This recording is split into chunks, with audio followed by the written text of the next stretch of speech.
Rhode Island's Attorney General is now pushing to create a cold case unit, saying his office just doesn't have the staff needed to solve these cases. Good evening and thanks for joining us tonight. I'm John DeLuca.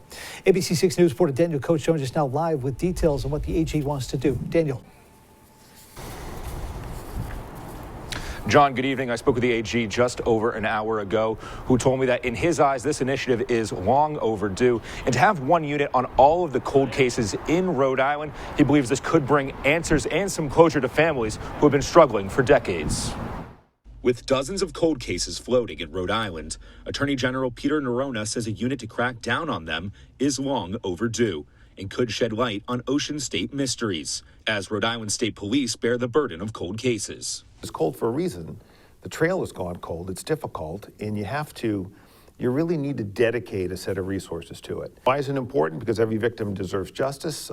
This dedicated group of assets, group of prosecutors and investigators, I believe, can help them find the kind of answers they are looking for and that we're looking for. Neronha is requesting $300,000 from the state for 2 prosecutors and 2 investigators to look into cases like Diane Drake, the 19-year-old girl who was murdered at a beach in Newport 4 decades ago. I've always wanted justice for Diane, and I will do anything to bring justice for her. And I know for a fact that there are people that are haunted by, these cases and Diane's case. Diane's sister Terry and her brother Robert remembered their sister last week at Easton's Beach, where her body was found bruised and naked 43 years ago.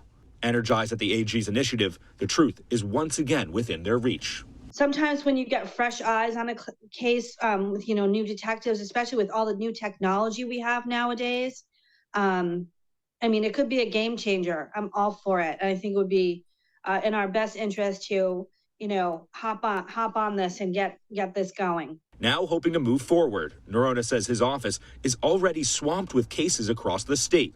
And while he feels he has delivered for Rhode Island, he hopes the state can grant a much-needed asset. And I think this office has demonstrated that when we're given resources, or frankly, even when we haven't been given them, we can find ways to deliver for Rhode Islanders.